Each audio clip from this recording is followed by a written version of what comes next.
Today I have the privilege of introducing a true rock star in our industry. Dr. Michael Friedman is one of the most authentic, driven individuals I have the pleasure of meeting on my journey in this industry. For decades, he's been a clinician, a doctor, an owner, a founder, a formulator, a researcher, an author, a husband, or a father. I think that almost at the age of 40, I finally found out who I want to be like when I grow up. He's here to take us on a high-octane dive into the frontier of anti-aging science. Known for pushing the boundaries of naturopathic medicine, Dr. Friedman is a true pioneer. While his talent for making complex science relatable and his relentless passion for natural medicine, Dr. Friedman is ready to show us how cellular processes could transform our approach to chronic disease and aging. Yay! In true Northern style, I'm going to ask you for a quick favor. Can we all stand up and welcome a true American pioneer in the only way that I know how, as a true rock star? I'm not really a rock star. Yeah! I play in a band, though. It's called Could Be Tighter, because we always play a few notes off every time. Welcome. Thank you for having me. It's been 30 years ago. I applied to go to Bastyr College, University, and I remember being interviewed there. And then after my interview, I got rejected from Bastyr, and I asked them why I got rejected. And they're like, you're a history, and you studied divinity and undergrad and religion, and we're trying to get more scientific. And we just don't think you'd be a good fit. That was my first school I tried to apply for. And then I went to Southwest College of Naturopathic Medicine, and I applied there, and I also got rejected there. And I asked, well, why did I get rejected here? And he said, it wasn't your grades, it was your interview. And they said, I'm like, what was my interview? They were like, you just seem too relaxed to be a naturopathic doctor. So then I went to Canadian College of Naturopathic Medicine. Yes! They asked me the same questions, and I answered the same things, and I talked about my experience in living in a monastery and things such as that. And then Ken Dunk was the interviewer, and he said, that sounds wonderful. I was really happy. I knew things went right there. And I felt really home at Canadian College of Naturopathic Medicine. And it's very holistic, because it's not just science, it's also more than science, because medicine is also an art. All right, so now I'm going to talk about aging. And the one thing about aging is you're getting older when I have to spend more time cutting my hair in my ears than the hair on top of my head. So I'm sure all of you have gotten older too since you've gone to naturopathic school. So I first want to say thank you to some of my mentors who've taught me in naturopathic medicine. On the top left was Abraham Hoffer, because I remember I was in the clinic as a student, and I was trying to prescribe actually a patient which happened to be my mother's friend who had liver cancer, and she was someone who was going to be on hospice, which very short life expectancy, and I was recommending a very high dose of different vitamins and minerals and herbal medicines, and Dr. Hoffer came in the room, and my supervisor at that time said, no, what you're recommending is way too high of a dose, you can't go that high. And then Dr. Hoffer was in the room. He's like, you should double it, Dr. Friedman. I was like, they don't call you Dr. Pill Popper for nothing. So I did that, and then that was the first patient who I treated who just had remarkable results. And after 24 months of continuous CT scans, the person had become liver cancer free, and with no chemotherapy and no radiation. And that was really what taught me faith in natural medicine. And Dr. Hoffer said, you're going to have to ask your patient two things. Are they willing to feel better and live a little longer? So that's what his concept of side effects were. They were side benefits in natural medicine. I also asked Dr. Bill Mitchell about this patient, what should I do? And his answer always was blueberries. Give more berries. You can't go wrong in cancer if you give more berries. So I gave that patient also a cup of blueberries and raspberries every day as part of the protocol. On the top on there is Rocio from Ecuador, who I've studied with and also co-teach a class with. And she always teaches about someone who comes from the Quechua in the Amazon, about the importance of fright and how fright can cause illness. It's called susto, and how you get rid of fright. And so much fright is stuck in our bodies and really can cause so much illness. And her solution always is prayer and plants. Below is Rosemary Gladstar, which is a herbalist and you might have she's definitely, we're very well known, at least in the United States, and she's a great herbalist, and she's my neighbor in Vermont. And she wrote the book called American Herbal Family Medicine book. And she really taught me about how the gentleness of healing herbs, like the power herbs, are also the gentle herbs, such as the adaptogens, and how those, if you take long enough, will always give you benefit. And on the right is Juan Huyoncar, who is a Shuar medicine man who also I taught with, and he was talking only about the power herbs, very yang, very aggressive with therapies. He also was a very powerful mentor for me as well, and I became the godfather of his son. And I want to say thank you, because really everything we know comes from the past and the people before us and the traditions. And I want to thank also the herbs. The herbs really treat us, and the herbs they feed us, and it's important to, I think, to say thank you to the healing spirits out there. So this is a mind map of my lecture. So zombie cells, which are also known as senescent cells, are aging cells. And the hallmark of a zombie cell is that they don't duplicate. And it's found in all aging processes. Senescence is the process of aging. And senescence creates senescent cells, also known as zombie cells. And senolytics are compounds that fight and break down senescent cells, also known as zombie cells. A lot of the things that you will know as naturopaths do fight are actually senolytics. So right now in the clinical trials of senolytics would be, natural medicine would be in terms of clinical trials. There's over 30 clinical trials using senolytics to break down zombie cells. And that would include fisetin, which is found in strawberries, in very high dosages of 1,500 milligrams a day for 3 days. The average amount of fisetin one gets as a polyphenol in our diet is about 400 micrograms. So to get this up, you would be eating just an enormous amount of strawberries. It is synthetically made or extracted from plants. So fisetin is a powerful senolytic. Quercetin is a senolytic. And in the clinical trials, they're using high doses of quercetin and fisetin in clinical trials for anything where there's a lot of senescent zombie cells to help rejuvenate the body. I think currently right now there's 30 random clinical trials using senolytic therapies for aging.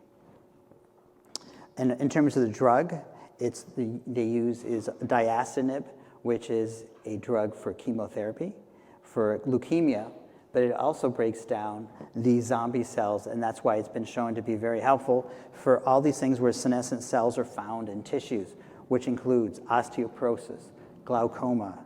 Even with COVID, they're finding that senolytics is a way to go to help, because part of the long COVID has to do with these zombie cells. And the clinical trials right now are using fisetin or diacinib to help with this. Autophagy is where the cell recycles itself and breaks down all the toxins in the cell, and it helps reproduce healthy mitochondria, and it creates a healthy endoplasmic reticulum to create healthy DNA in the body. When autophagy is impaired, we will get is one of the biggest drivers of senescence. TUDCA, taurursodioxycholic acid, is a bile acid conjugated with taurine, which is an excellent senolytic and helps with autophagy. It's found in copious amounts in bears. And this is one of the reasons bears are able to hibernate, is because they produce copious amounts of taurursodioxycholic acid. In taurursodioxycholic acid, there's the word urso, which is from bear. And then we'll be talking about the lymphatic system. So I remember in naturopathic school, we learned a lot about the lymph system, but it was only till later that I learned that there's also something called the lymphatic system. And that is all the lymph tissue, which is the lymphocytes in the central nervous system, which breaks down all the proteins and all the metabolic waste of the brain. And that is very helpful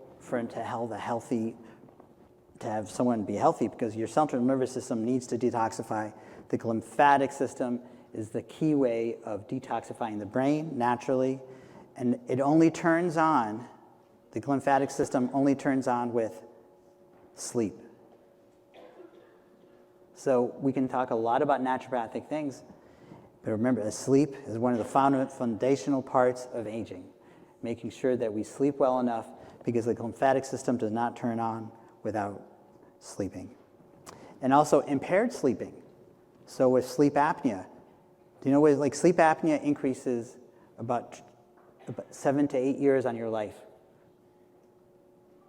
And using a CPAP or a BiPAP, continuous positive airway pressure, to prevent those apneas increases your life expectancy by 8 to 10 years.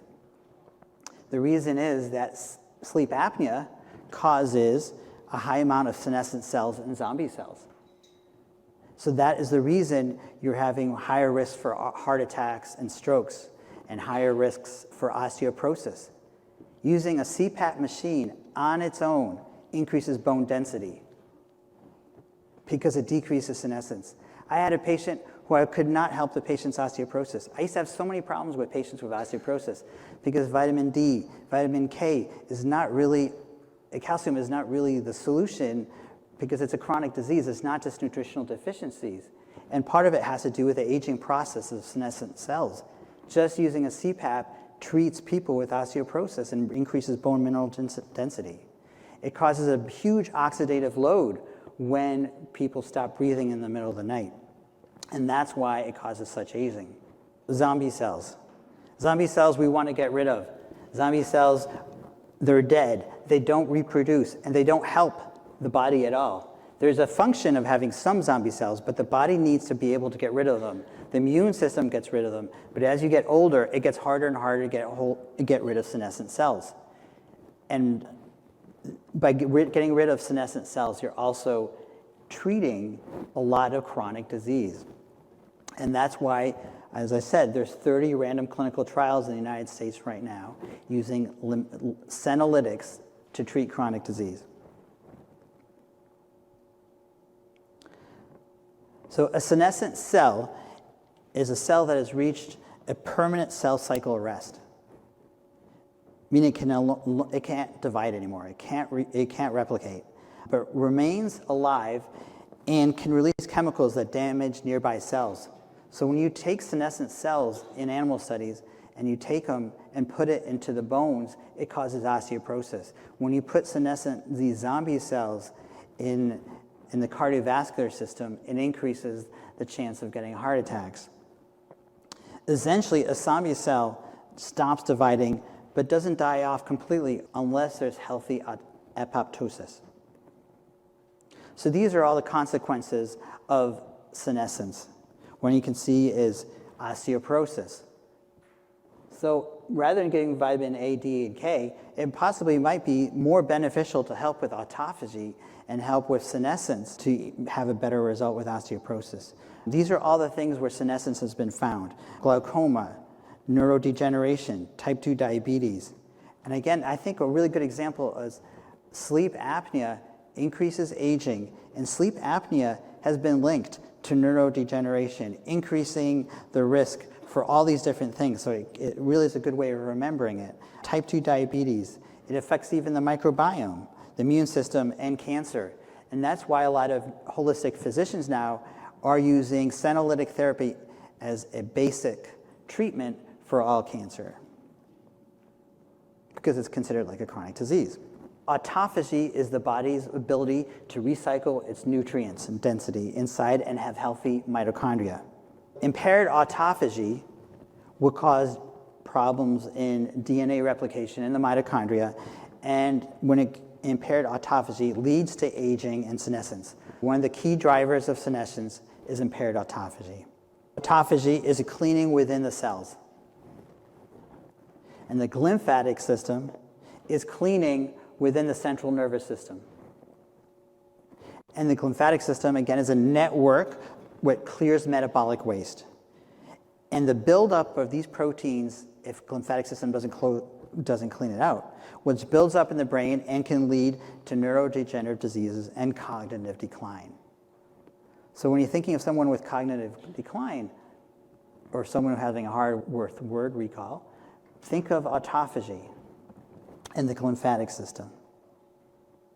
So when you have an impaired glymphatic system, because that's the lymphatic system which clears out the neurological system, the brain, the central nervous system, and you have problems with autophagy, it leads to neurodegeneration. And this is extremely debilitating. So why is this so debilitating? For example, the myelin is a fatty white substance that surrounds the axon of the nerve cells. When the myelin sheath is damaged, the neuron's ability to conduct a signal is impaired. So when the signal is impaired, the signal can't go through, and that affects everything. That affects everything we want to do. Even it affects our thoughts. It affects our ability to do anything in life. The first thing which happens when a baby is born is the development of the nervous system. And the last thing which goes when someone dies is the nervous system. So you can feel touch. When someone dies, even if they can't talk, they can still feel your touch. It's the first thing which comes in our life because it's a way of interacting with the world. And if that nervous system is impaired, that interaction with the world is impaired, and that's why it's so devastating. And by the way, like for example, when a horse is born, you see them all floppy trying to walk. It's because their myelin sheath hasn't been built up. When you see a child floppy with their head and can't keep their head up, that floppiness has to do with the myelin sheath hasn't been built up. So when you build up when the child builds up the myelin sheath, then they can sit up. And the myelin sheath goes breaking down in neurodegenerative disorders, the opposite happens. And by the way, what stimulates the myelin sheath is T3, which is and that's why in premature babies, endocrinologists have given T3 as a treatment for premature babies to stimulate the myelin sheath growth in the brain. So neuroendotoxins impair the glymphatic system. So as a naturopath, these are all things you're familiar with. So endotoxins produced by the gut flora can impact the glymphatic system because it breaks down the blood-brain barrier, and the glymphatic system doesn't work well, and the central cerebral spinal fluid doesn't work well. The brain is the only organ to have its own security system, a network of blood vessels that's called the blood-brain barrier. The barrier is composed of high-density cells restricting the passage of substances from the bloodstream to the rest of the body. And endotoxins from the gut flora, if they're from dysbiosis, have shown to impact the glymphatic system and decrease the ability for the blood-brain barrier to work well. And that is why they've been finding that, for example, in multiple sclerosis, they did a study on mice. They were able to induce demyelination with dysbiosis. And they were able to stop demyelination with antibiotics on the mice study. I don't believe in animal studies, but it is, I don't think it's a nice thing to do to mice, but it's a good thing to know that by modulating the gut flora, you can actually modulate the demyelination. And also, you know how on the subject of mice, do you know how they induce studies for ALS, which is a much more serious neurodegenerative disorder, where the average lifespan is 24 months, 23 months? Is they don't let the mice sleep. Because if you don't sleep, the mice don't sleep, the glymphatic system doesn't go on. And then it creates buildup of toxic proteins in the brain. So that's why autophagy and the glymphatic system is very important. Sleep is very important. So now we've talked the basics of what I was going to talk about, the aging process with zombie cells and senescence and how important the glymphatic system. Now I'm going to talk about treatments. So again, the glymphatic system is only turned on during the sleep. So these are 5 choices which are really very naturopathic of how to help the glymphatic system. First of all, to turn it on, you have to sleep. You have to exercise. The cerebral spinal fluid has a hard time going through the whole brain with limited exercise. Someone who has a neurodegenerative disorder and they're in a wheelchair, you can still try to make them move as much as possible, move their arms, move their legs. Movement is very important. Water, enough water. If the body doesn't have enough water, the cerebral spinal fluid in the glymphatic system doesn't work. healthy microbiome, because you have an altered microbiome with dysbiosis. It impairs the blood-brain barrier and therefore the lymphatic system. So very naturopathic things. And adaptogens, all these adaptogens, whether it's rhodiola or Panax ginseng, they have all these compounds called steroidal saponins. And the steroidal saponins all help with, they've all shown to be helpful for neurological conditions on some level. Whether it's in India, they use ashwagandha for neurodegenerative disorders. And all these different cultures use adaptogens. These steroidal saponins help with the lymphatic system. So here's just an image of the lymphatic system clearing out the brain. So fasting increases the mitochondria. Fasting also helps with autophagy. So if someone who has problems with autophagy or just help with senescent cells, you can decrease zombie cells simply by fasting.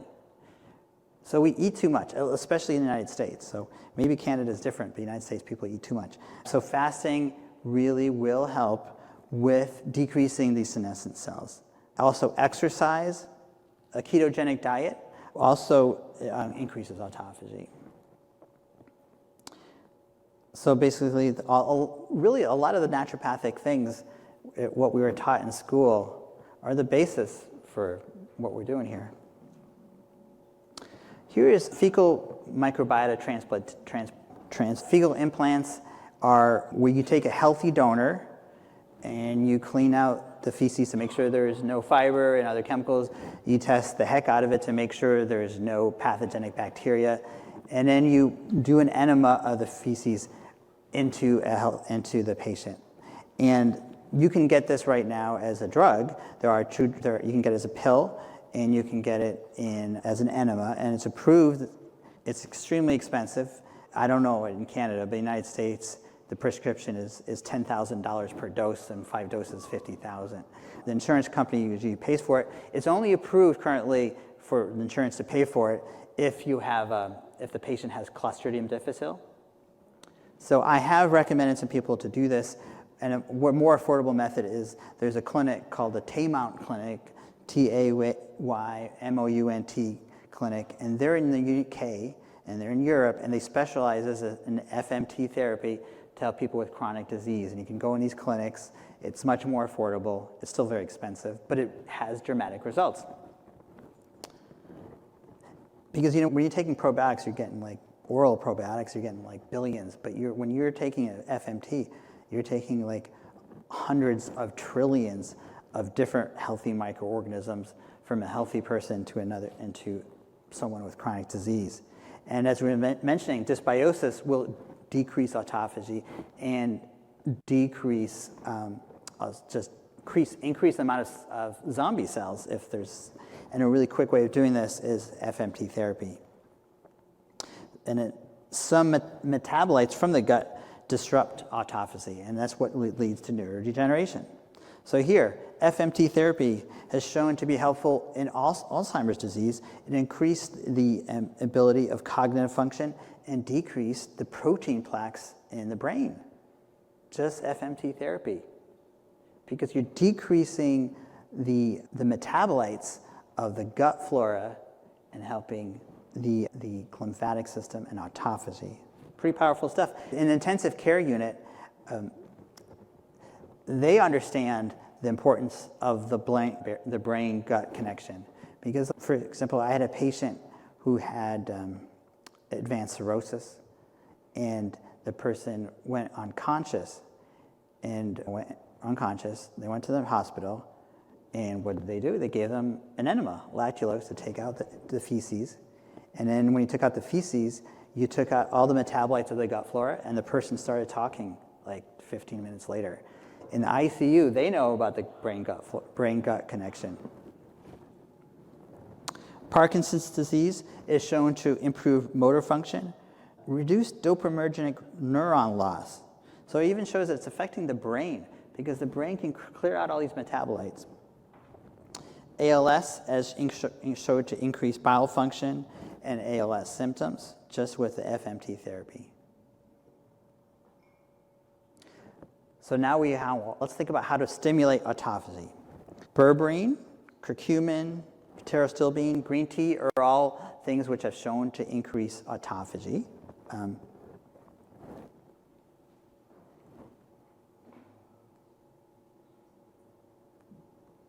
Coffee. So as long as we're drinking not too much coffee where it's affecting our sleep, coffee is helpful for the autophagy. So it's all about the balance, because if you do too much and you're not sleeping, the lymphatic system doesn't go on. A small cup in the morning is fine. And then spermidine, which is basically found in wheatgrass juice. I learned this from a neurologist in New York. He was recommending spermidine to help with autophagy. And that's the stuff that people drink in wheatgrass juice, and that's where it comes from. Now we'll talk about my favorite interventions in senescence and autophagy. The first one is TUDCA, taurursodioxycholic acid. It's a conjugated bile acid. We all produce bile acids, but we don't conjugate it. To conjugate it is the second step, and that conjugation occurs with healthy gut flora. So the taurine doesn't go on that bile acid unless you have a healthy gut flora. The adaptogens, I like all the adaptogens. Nicotinamide riboside is one of my favorites to help with senescence and autophagy, and pterostilbene. I'll go a little more into research and talk about some case studies. Also, golden seal. You see so many functions of berberine, and with golden seal, berberine, as long as it gets absorbed in the blood, it does help with autophagy as well. The black bear is which makes copious amounts of bile, and in traditional Chinese medicine, the gallbladder from the bile was used for longevity. And also, bile acids was also used by the Shuar in the Amazon, and they use that for also a longevity herb. Not a herb, a longevity ingredient. They produce this in their body, and this is the reason they're able to sleep 4 months and wake up and be well, is because they have excellent autophagy and the lymphatic system is working. And TUDCA facilitates healthy metabolism by keeping out all the toxins cleared out, and that's why they're able to sleep so well and still be so healthy. Bile acids the pure bile acids is ursodeoxycholic acid, and ursodeoxycholic acid is a prescription drug, and it's used for biliary hepatic cirrhosis, autoimmune biliary cirrhosis. And that's actually a game changer, because in biliary autoimmune cirrhosis, it used to be a fatal disease until gastroenterologists now can prescribe ursodeoxycholic acid. So that also will help. It's pure bile acids, but it's not conjugated. So if you really want a form of bile acids to go across the blood-brain barrier, it needs the taurine as well. So TUDCA has shown to promote healthy nerves, and it crosses the blood-brain barrier.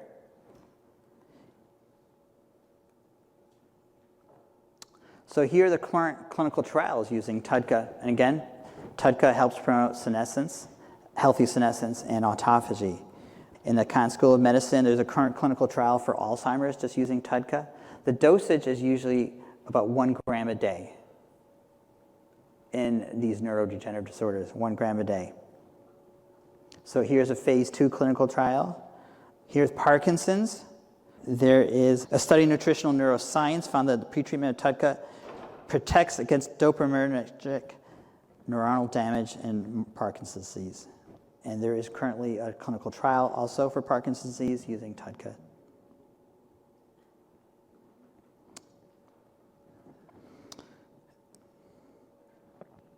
Then also there's a clinical trial currently for Parkinson's before, as I mentioned, and it's also for progressive multiple sclerosis.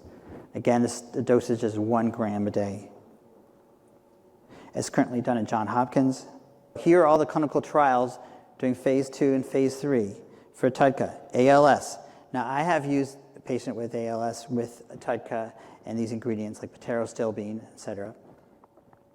And there's a 30-year-old mother of 3 children, and I was treating her, and I have been treating her, and she couldn't swallow anything. She was in a feeding tube. So we were able to put the pills and just empty the pills into the feeding tube, and she was able to absorb that. And she felt pretty immediate within 2-3 weeks, much more alertness in her mind and wakefulness. It didn't save her life, but it did help her quality of life significantly, and she was very grateful. So these are all the clinical trials right now and where they're being done. So moving on to nicotinamide riboside. There's many forms of this to help with ATP production, but it's an efficient precursor to NAD+, and it's essential in the production of the energy for the body and the brain. And NAD levels decline with age. And now I want to show you this Parkinson's trial for nicotinamide riboside, and it's shown that autophagy was the mechanism which nicotinamide riboside was helpful for decreasing this Parkinson's. Now, pterostilbene, as Dr. Mitchell used to say, that blueberries. So pterostilbene is found in small amounts in blueberries. It's a naturally occurring polyphenol that induces autophagy, and it's also been shown to help in cancer. Pterostilbene can inhibit the growth of cancer cells by inducing autophagy. It also inhibits the spread of cancer, and it can be effective against chemosensitive and chemoresistant lung and bladder cancer cells, and also helpful in renal fibrosis. Pterostilbene is very similar to resveratrol, except the availability is much more than resveratrol. And it has their clinical trials and studies. There is a clinical trial using pterostilbene in ALS and multiple sclerosis. Here, a nicotinamide riboside along with pterostilbene has been helpful in studies in ALS and in survival of motor neurons in ALS patients. Autophagy happens everywhere in the body, but I just want to talk to you about also autophagy helps as a big function of the lungs. It clears out damaged cells in order to regenerate new healthy cells wherever the tissue is, including the lungs. Impaired autophagy due to smoking is the reason of chronic obstructive pulmonary disease, because lung senescence is a key part of it, and it's shown that the pathology of COPD has to do with impaired autophagy. Senolytic compounds such as fisetin and TUDCA are very helpful for COPD. Here is a case study of mine last year as a 70-year-old male. He had a spirometry function, lung function, which he blows out in a tube in the hospital. It was 45% function, lung function. Within pretty short period of time, within 3 weeks, I think it came to a spirometry function of 54%. And he could only walk 10 minutes before, and now he could walk 45 minutes. Huge impact on lifestyle. Just gave him two things. Gave him TUDCA, and two products, TUDCA with pterostilbene and nicotinamide riboside. And the second product I gave him was fisetin, which is the polyphenol found in strawberries. Polyphenols and anything to help with autophagy. So in 3 weeks, he went from walking about 10 minutes to 45 minutes. Huge impact on his life. Extremely grateful. Here's a patient who has lupus coagulation antiphospholipid disorder. So this is more found in women, especially when they're pregnancy, and it's an autoimmune condition where there's antibodies against in the blood, which causes blood clots. This happened to be, I used this on a patient. Patient I gave was TUDCA combination. This is a 50-year-old male. His cardiolipin antibodies were 24, and then it went negative, it was under 10, simply by using TUDCA. So like you're looking at someone, how am I going to treat someone with this autoimmune and this immunoglobulin antibody disorder, which can be life-threatening? This person did not need blood thinners. Normally the treatment would be blood thinners, but we were able to get to the root cause by helping with autophagy. Here is a patient with biliary dyskinesia, which is was a young woman who did not have as much bile acids in the gallbladder. And what I was surprised to read up was that people who have low bile acids or have no gallbladder, it's linked to higher amounts of senility and increased aging. And it used to be thought just 3 years ago that the reason people had low bile acids from gallbladders was because they weren't digesting their foods, because they had low amounts of bile acids. But the thing was, the concept really has changed. It has to do is because bile acids are important for autophagy and clearing out the body, so metabolic waste, and that was causing the cognitive decline. So here is a patient of mine. She's a 31-year-old female. She has fatigue. Yeah, impaired autophagy also leads to fatigue. She had fatigue and cognitive decline. She had daily cognitive testing done at home with a test, and she had significant improvement in energy and vitality and improvement in cognitive index score just by using TUDCA with pterostilbene. Because TUDCA is a bile acid, so I was replenishing her with bile acids. So I thought it was really interesting that this person lost her job due to cognitive function, due to cognitive loss. And her doctors never thought that the cognitive decline had to do anything with the biliary dyskinesia, which is low amounts of bile acid. Supplementing the patient with bile acids was enough for she could get a job again. So here now I'm talking about another case here. This was a 50-year-old male, or 51, and no, sorry, 40. And here we see images from a 40-year-old MS patient who had symptoms related to cognitive function, breathing irregularities, malaise, and mobility. And lesions can be seen in 4 areas. On the right, no. On the right and on the right, there's a lateral medulla oblongata, which is the brainstem. And problems in that will affect your breathing and heart rate. And then in B, see lesions in the periventricular matter. And C, on the bottom, also is the brainstem with the medulla, where there was damage from demyelination. And on the far right, you just see the far left, bilateral periventricular white matter, which is all had to do with the demyelination. So this person has been into the ICU for different neurological complications, including anything related to the lungs and the heart. And if you don't have MS or neurological diseases, it can be difficult to fully understand the impact of these symptoms. But I have some insights I can share about this 40-year-old male because it's me. That was me when I started getting these symptoms when I was 40. And it all started, I was driving on the wrong side of the road, and then my wife was asking me why I was driving on the wrong side of the road. And I said, I don't know why I'm driving on the wrong side of the road. I said, I don't know what side is the right side of the road to drive. And she goes, you need to check that out. I thought I was I'd figure it out, but I was like, I don't know what side of the right road is. I went to see a neurologist, and then the neurologist said, you're just anxious, or there's no way you're so young you could have like problems like this. But just in case, we will do an MRI. And he did an MRI, and then he said, I had the most amount of lesions he'd ever seen on the first diagnosis of a patient with MS. So he said, you've probably had this 20, 30 years. I'm surprised you've gone through the medical system this long without ever knowing it. And so he told me he could help me by seeing a speech therapist if I have speaking problems. He could help me by having physical therapy to help me walk, and then I could have a cognitive therapist. He listed all the different ways of helping, and I was like, that doesn't sound good.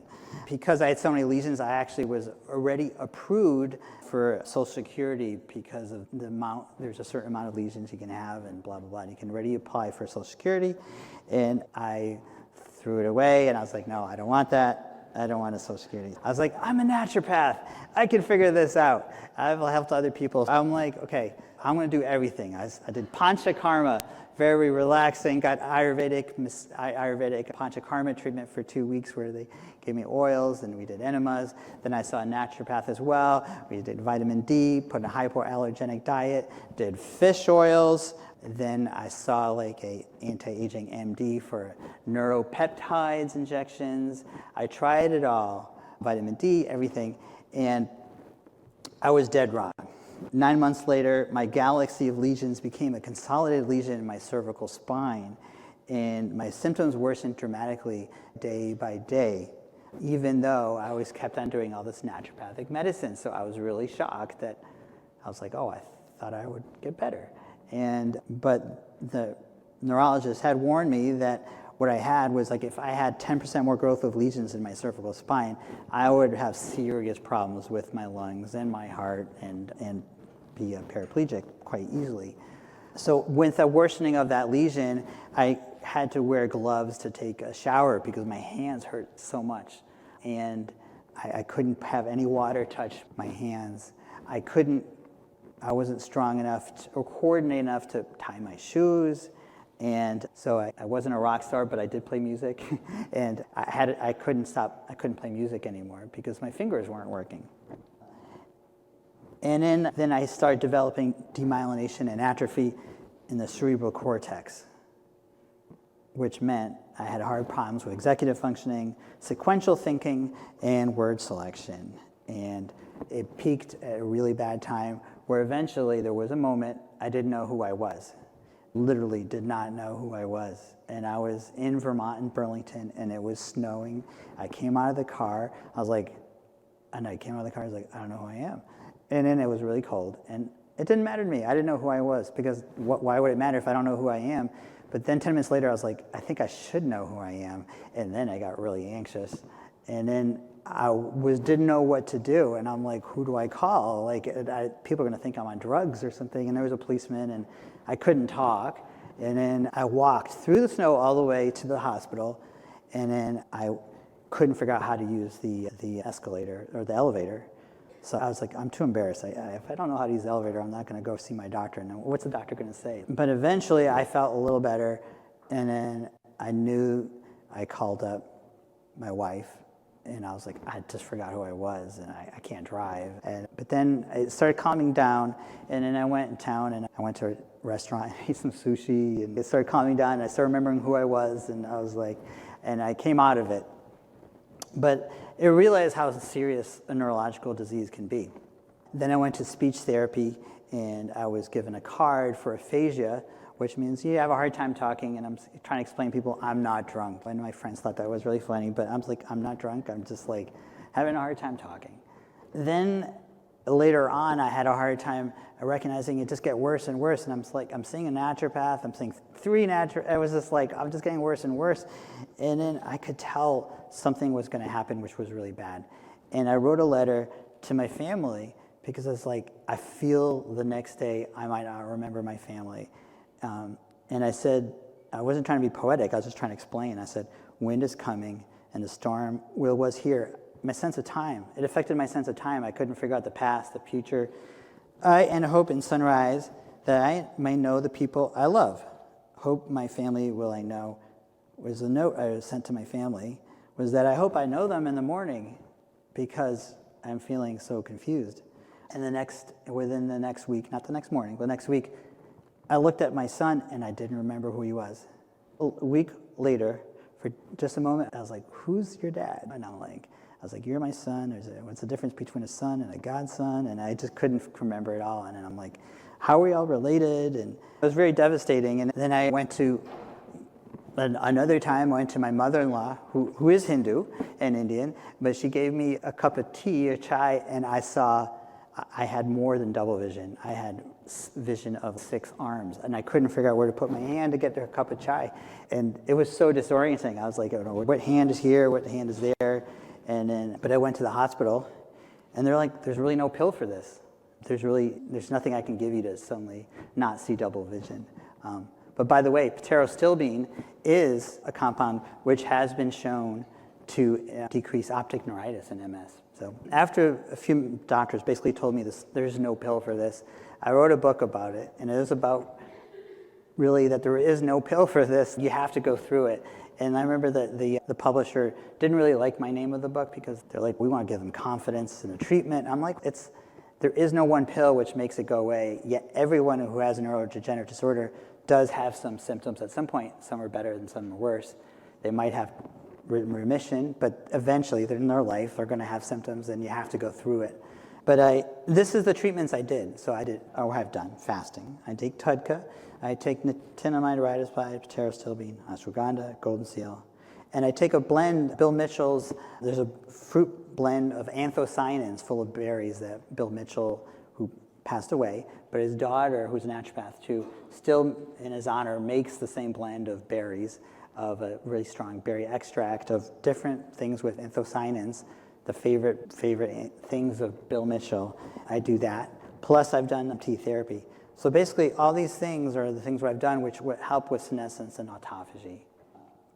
And I'm not on any drugs, I'm pharmaceutical drugs or street drugs. and yeah, I remember like I went to a doctor like, you should try marijuana. I'm like, I'm so confused. Why would I want marijuana? So anyways, this is a treatment based on senescence, autophagy. I'm a real case study. That's me walking with my kids.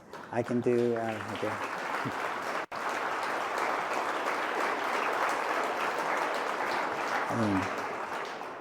Thank you. And I can do, I can occasionally ski. I skied last year with double diamonds, but I had to use a ventilator, and I rigged up a ventilator into my pack, and my pulmonologist said, you're the first person who's not in bed who's using a ventilator and uses it skiing. So you're N of one. And so over 13 years, I've had 15 brain, cervical, and thoracic MRIs, and they found no new demyelinations, which is very unusual. So I want to say thank you. Thank you.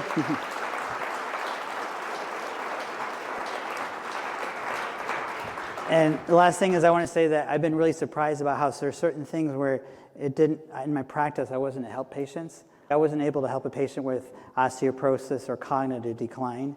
And then I found that to help with their osteoporosis, they needed a CPAP machine. It never occurred to me that autophagy and senescence was such a big part of it. And there's a lot of doctors who do called anti-aging medicine in the US, and they go to these big classes of 5,000 doctors, and they really think about senolytic therapies. And that's where I started thinking about it, and it really makes sense. They use also, like I said, the drug, which is a chemo drug, but it does decrease aging for some of these patients. All right, I got 3 minutes and 45 seconds left. All right, thank you. Any questions? I have a question. So how do you explain the natural progression of MS without remission? How do you know it's what's being taken what works, or you went just on natural remission? Oh, yeah, first of all, I was diagnosed with progressive MS, which doesn't go into remission, so that's one way of saying that's probably this. But yeah, I can't prove that this has helped me, but I could say my neurologist asked me what I was doing, because they said they could not explain this they haven't seen this with pharmaceutical therapy.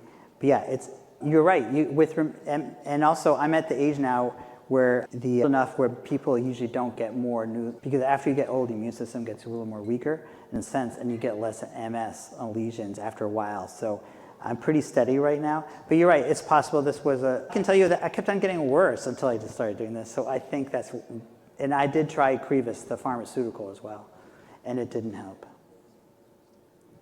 But you're right, it's absolutely true that a lot of people go in remission in a certain phase of MS, and you could credit this or that. But you can say that it's unusual for someone at a certain stage of life to still be able to walk and perfectly fine and do all these things. So. Another question over here. Sorry. What is the source of the TUDCA? It's not coming from bears, but it's synthetically conjugated with taurine in a lab. But the orso-deoxycholic acid is a byproduct, usually from the chicken industry, because they're using and then it's synthetically conjugated in a lab. Yep. Oh, no, one more person there. Hi, Michael. Thank you. That was a wonderful talk. Did you do any kind of spiritual work or energetic work or high-dose homeopathics in your healing journey? Yes. Yes, I do. I think also just the fact that the hope that you can get better is helpful, and also being in the Amazon with these people, with these healers too, was I think very helpful, and doing ceremonies. I did some homeopathic. I didn't really notice that much, but yes, I definitely think that was part of it. I had heard that there was a naturopathic clinic in Portland that were doing the oral fecal implants, that they were making them. Do you know about them? Yes. All I know I think this last year, it's been approved as a drug, so you can get it an infectious disease specialist will prescribe it. I don't think there's any clinics that I know of which are doing it fully above the table as naturopaths. I could be wrong, but I think some of them had some legal problems with it too. And part of the expense of doing fecal implants, the main expense is all the lab testing, because they test, to do it properly, you have to make sure that there's no improper microbes, and they test it, they test a lot of things, like make sure and viruses, and make sure it's free of anything, HIV, and all these tests cost a lot of money. So if you're just using your friends, you don't really know. It's a much more scientific way and safe. And I know the Taymont Clinic has done a huge amount of patients in Europe, and they've had no side effects from it, but they do a lot of testing. Yeah. Can I ask one more question? Sure, I don't know where you are. But... I'm right over here. Oh, hi, Hi there you go. Hi. So I practice fasting myself, and the longest I've done is 105 hours. And I probably do that maybe once every couple of months. And I probably do a 24-hour fast once a week. I'm just curious, with your recovery, how often do you fast? All right. So one thing when I say recovery, I don't think of myself as recovered. Mm-hmm. I think I have something which I have problems with and have to deal with it all the time. Mm-hmm. So I don't want to give any false impression. Mm-hmm. It's a cure. Mm-hmm. But I would say I'm definitely better from it. In terms of fasting, I would say I probably do more like intermittent fasting. And then if I have time, I've got kids, I got a life and everything. Sure. If I have time, I will do a longer fast for a few days. Okay. Are you but it's not regimented. I try not to eat all the time and snack all the time. Are you using any parameters? Are you looking at insulin levels, IGF-1, ketones? No. No? Okay. I haven't done any of that. Okay. All right. Okay. But it doesn't mean I'm right. No, okay. Thanks. Yeah. Thank you.